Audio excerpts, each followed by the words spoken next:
we do, I will give an intro to our next session that's coming up. So our next section is going to be the state and regional look at climate justice and jobs. And we have two speakers as part of this section. Oh, here we go.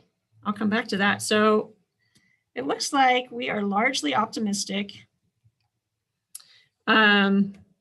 57%, so over half, and then we've got 39% is neutral, and 4% are not optimistic. And if you have more details about what you have in mind, go ahead and put it in the chat. And also keep it in mind as we go into breakout rooms, because all these polls are kind of leading into the discussions that we'll have in those breakout rooms, and we'll have more of an opportunity to really kind of flesh out our ideas and have that discussion with our groups. Okay, so with that, we're going to go into our, this is our final session before we go into breakout groups. And this is structured as a fireside chat. And I'm really happy to welcome Louise Sanchez and Kip Lipper. Hi, Louise. Good morning still. How are you?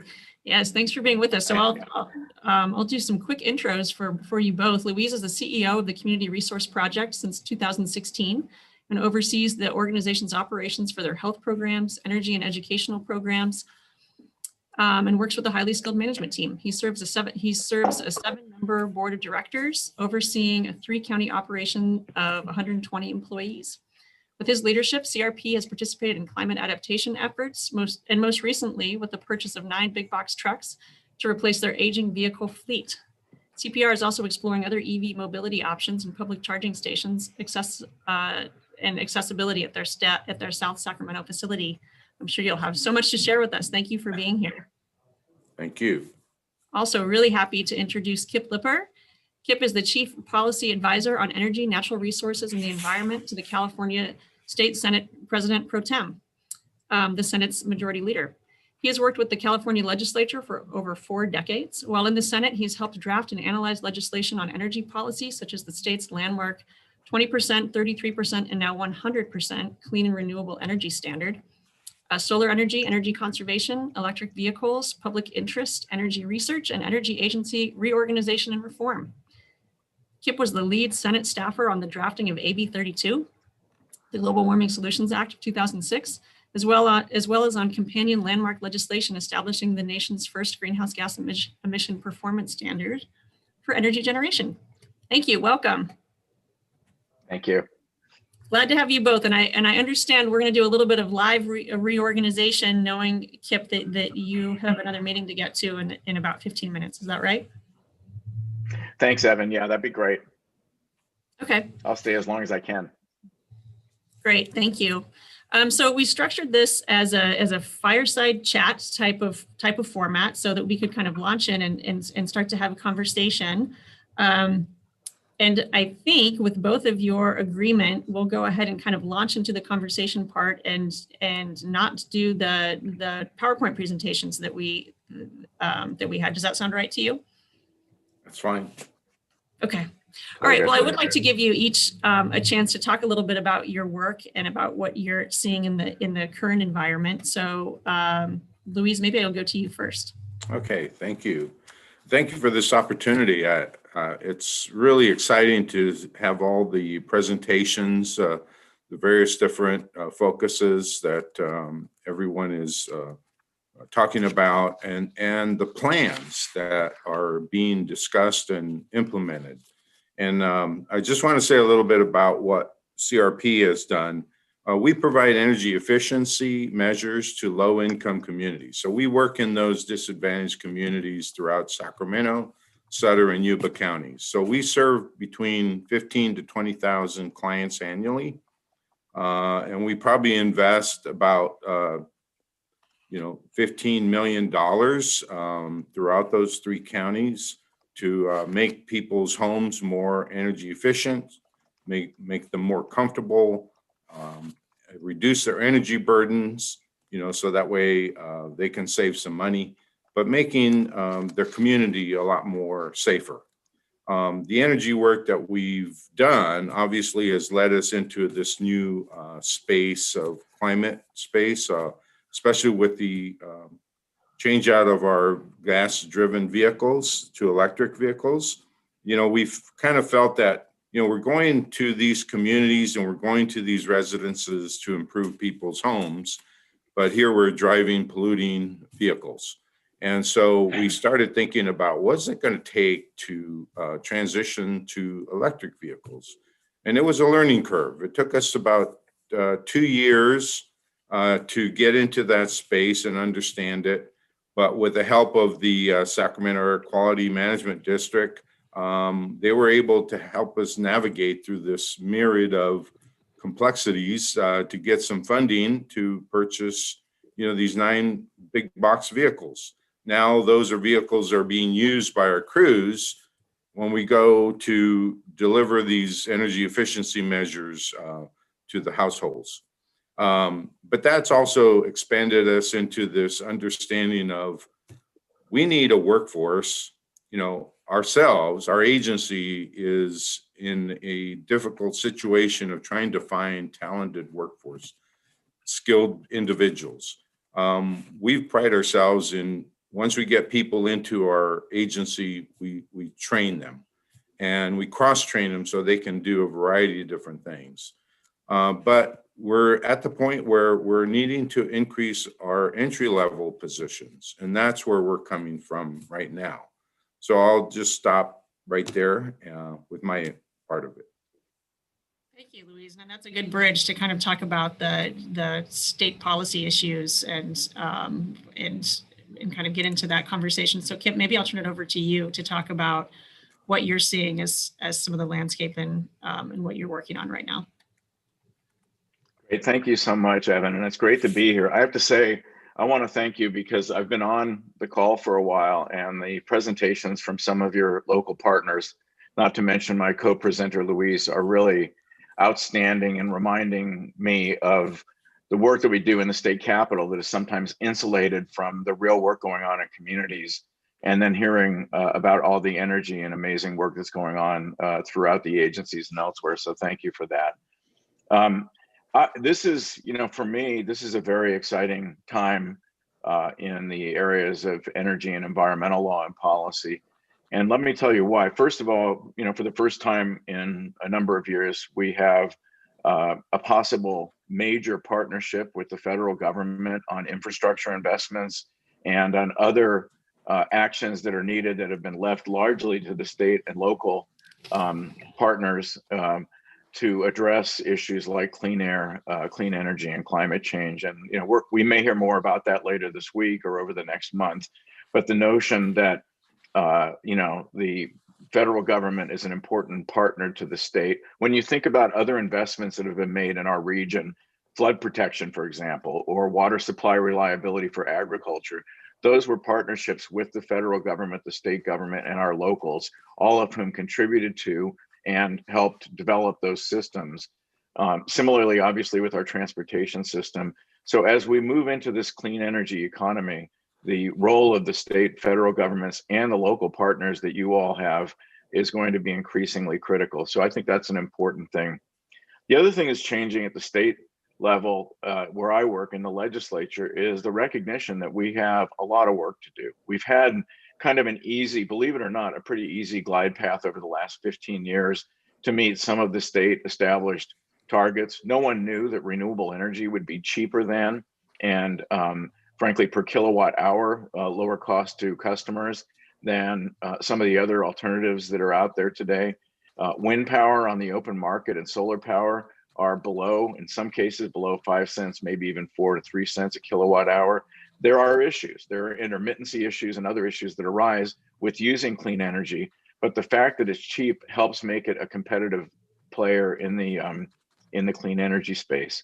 And then lastly, and Louise touched on this too, workforce training and the role that the state government plays in funding our community colleges. I really like the presentation from your presenter from SACOG, who was talking about the importance of the community colleges and this notion that it's not just the private universities or the large UCs, great institutions though they are, that are portholes into training and deploying the new workforce. Our community colleges, our state universities, and other institutions are critically important to launching those efforts. And I think workforce development and education are going to be key as well.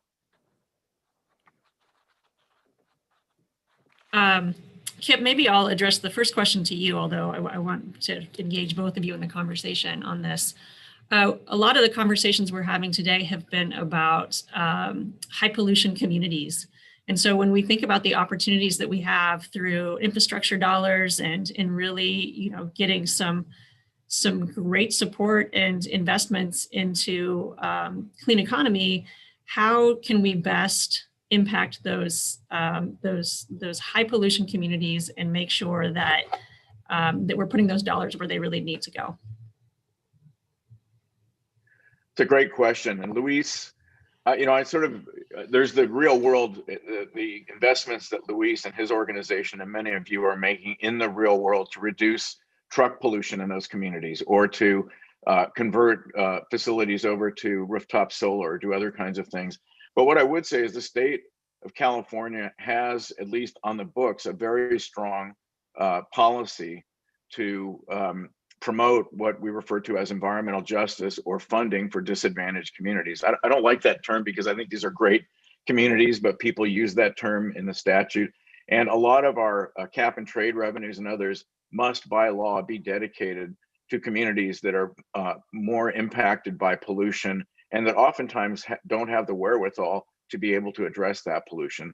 So we do have some strong policies on the books already, both funding wise and to target and assist communities in addressing their pollution efforts. But we can do better. I mean, you know, when I talk to senators in my world, if you talk to a senator from Salinas or from Sanger in the Central Valley, they support electric vehicle charging and that sort of thing.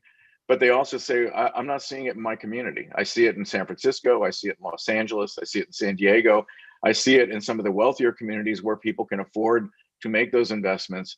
But I'm not seeing it in the communities that I represent, where people literally are still having to scrape to find safe drinking water or food or another basic commodities. So we need to do a better job of democratizing these programs and deploying them in ways that make them available to all communities.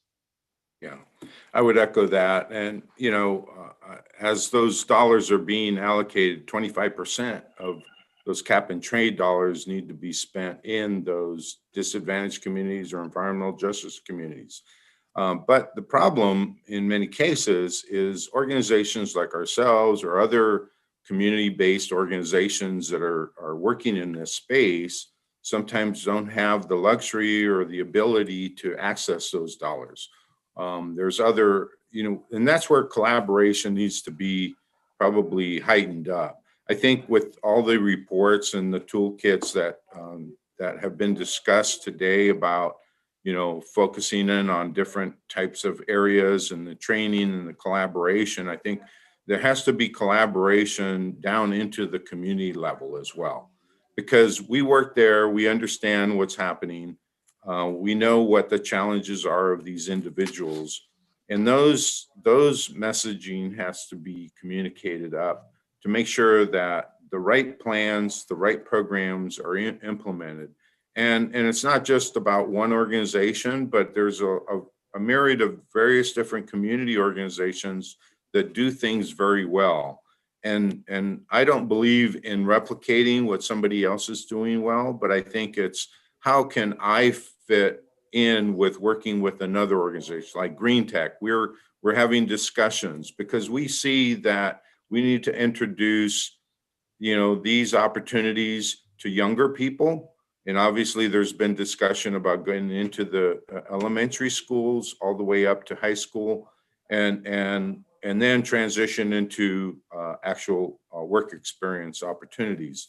And Green Tech is one of those agencies that is working with us so we can identify talent that's younger, move them into our space, give them the opportunity, and they're coming from these communities, and that's what we want to target. We want to elevate those communities by providing better opportunities, living wage, job. They can work in their communities versus having to travel to the Bay Area to obtain employment opportunities. And they're also elevating their communities because they're investing their hard work earnings into those local communities, those mom and pop businesses and improving their neighborhoods. Yeah, that's a good that's a good segue into something I wanted to dive into, which is kind of small businesses and making sure that small businesses not only have the workforce that they need, but are also poised to be successful in a low carbon economy. Wondering what thoughts you have about that. Maybe start with Kip again. Well, this is a really good question, and one that I'm, not particularly well suited to answer. What I will say is we've tried to scale programs in a way that allow for both the smallest of small businesses to access funding where needed, but also to allow other larger businesses. And I worry sometimes that we don't do as well on the small business side. I know you all know this, but the state capitol, most people who advocate there have a professional lobbyist, or they have an organization, an association that is helping them. And there are far too few advocates that come in like Luis and say, hey, I'm actually doing this, okay? I'm actually making these investments. Can you make these programs work for me? And I feel like that's sometimes missed a little bit. I do think one of the things we can do, and this is important for this group, is be more flexible at the state level for how the regions design and implement programs and spend money.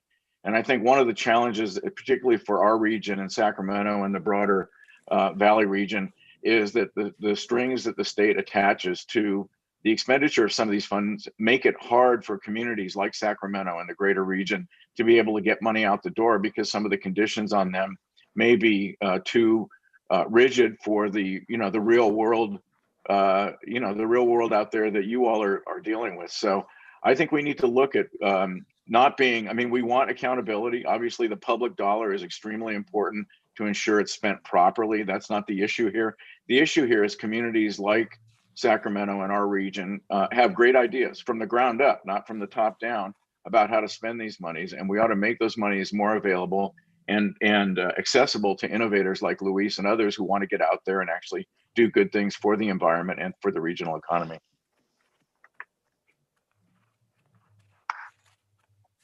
Thanks for that, Luis. Anything to add there, thinking about workforce and small business?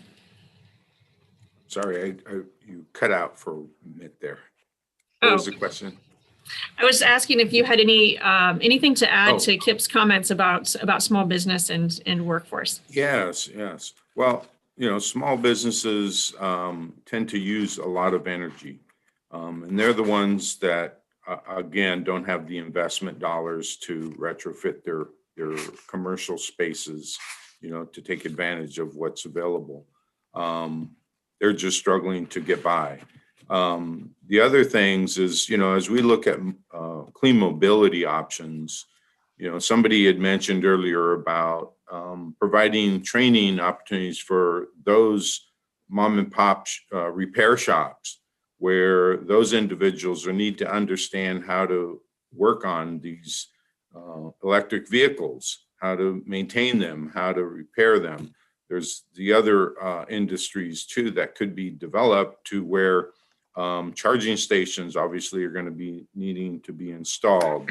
There are people out there that don't have the contractor's license, don't have the right certifications, but they can work hard and they can do the work if shown.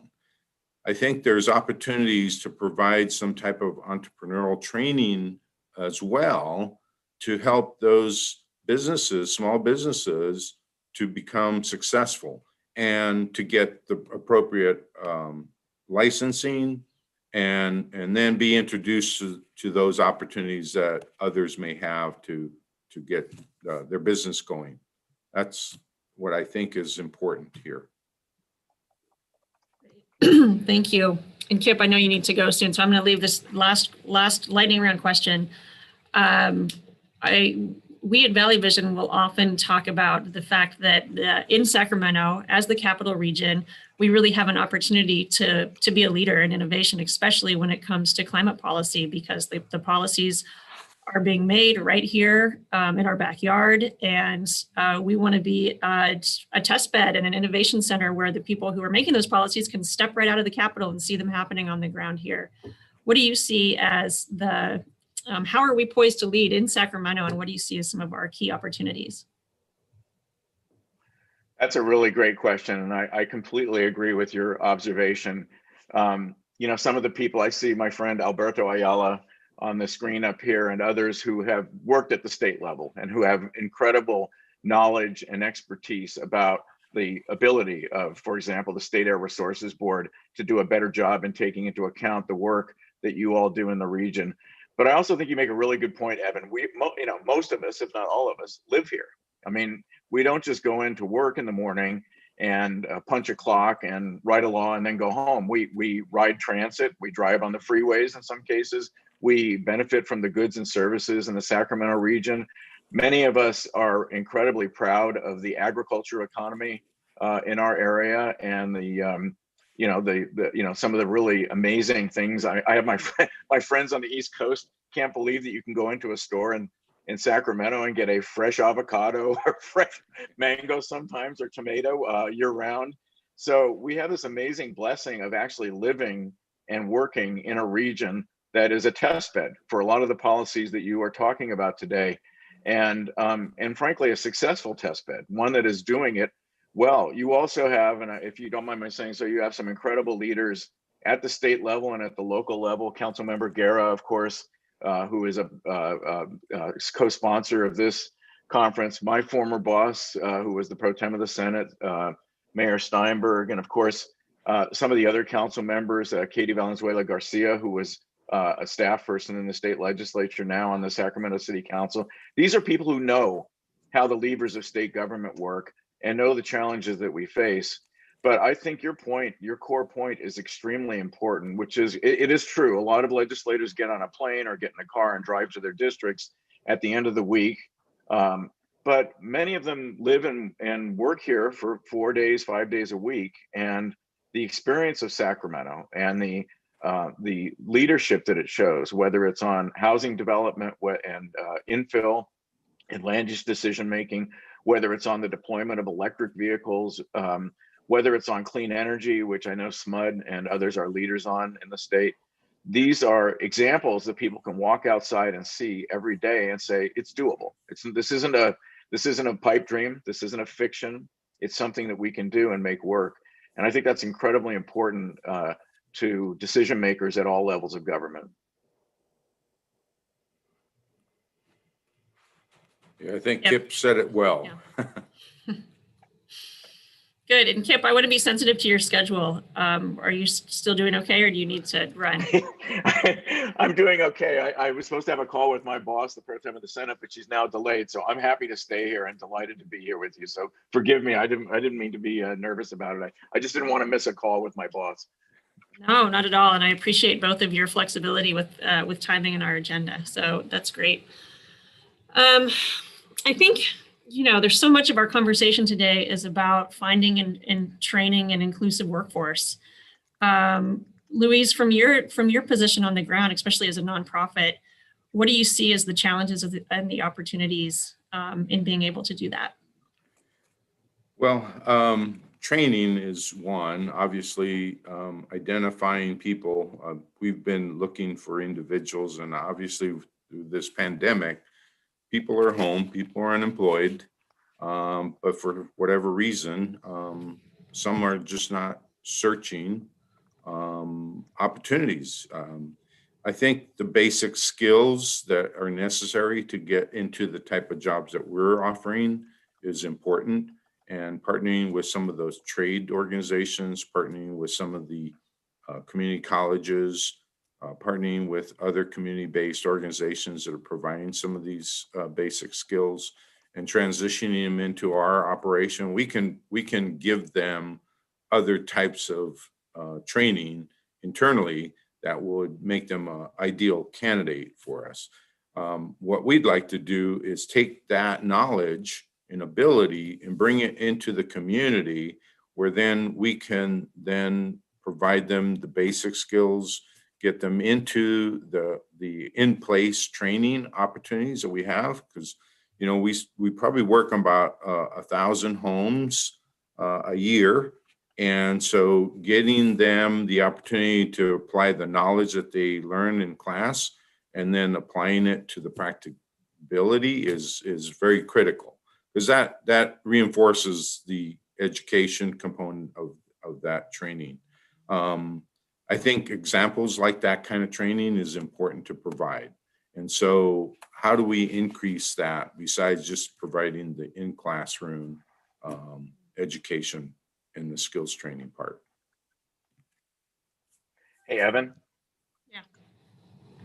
This is Kip. Someone in the chat just raised the notion about working with organized labor, and I think that's a really important piece of this conversation. Mm-hmm. Our partners in organized labor are very strong on some of the issues Luis mentioned about skilled and trained workforce.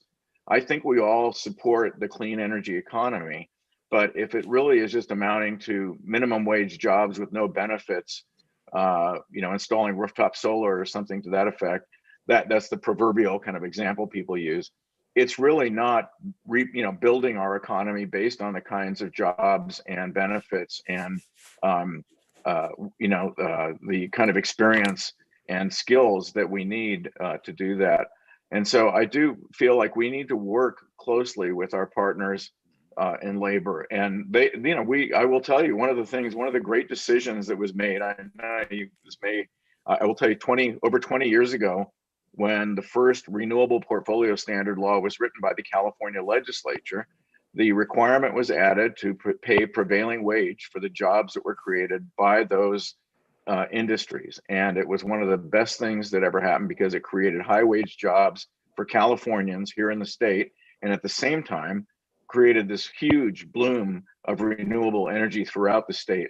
And so I do think it's extremely important to work with our partners on the labor side, and to make sure that we are able to have jobs that are not simply, end of the line minimum wage jobs. Although obviously there is a role for that, particularly in perhaps for students and others, but to look for the long-term, high wage, highly skilled jobs that are going to really result in careers for many of our Californians who live and work here. Yeah, thanks for addressing that question in the chat. And I think that's actually a great place to end it. This is really about high quality jobs and leveraging our clean economy to create opportunities, inclusive opportunities into high quality jobs. And so those partnerships are incredibly important. I want to thank both of you so much for being here and having this conversation. It's been just absolutely great to get your insights, both about the on the ground work that's going on, Louise, and about the policy climate across the state and how that's really impacting our region and this pipeline. So thanks to both of you. You're welcome. And Thanks, I would Evan. encourage, Thank you. and I know we're a little strapped on time, so if people continue to have any questions, then please put those in the chat and we'll make sure that we try to follow up and get any questions answered. But with that, it is time for us to go to breakouts, I think, although I'll look to Renee and ask if we have another raffle or if that's going to come later. Thanks, Evan. The raffle's going to come at the very end, so we're going to go to breakouts. And I believe notation from ISA that people are going to be selecting their breakouts. You did select it at registration, but you will need to select it again momentarily. Great. And maybe if Isa, if you could pull up the slide with the instructions for breakouts, that would be helpful in how we're going to talk it through. But we're going to have 3 breakout rooms for you. They're going to correspond with the sectors that we identified in the earlier session. So that's related to climate smart agriculture, the built environment, and mobility. And I believe you chose which breakout you wanted to do in the registration, but we're going to ask you to choose here real time. So hopefully you either know or remember what you identified, and you're going to have an opportunity to choose which breakout room you're going to. So what you'll want to do is, let's see, I think at the bottom of your menu, there is an option that says breakout rooms. And when you click it, you get these options. So these are the 3 breakout rooms, and you would click join for the one that you would like to join. And don't do this yet, by the way. This is just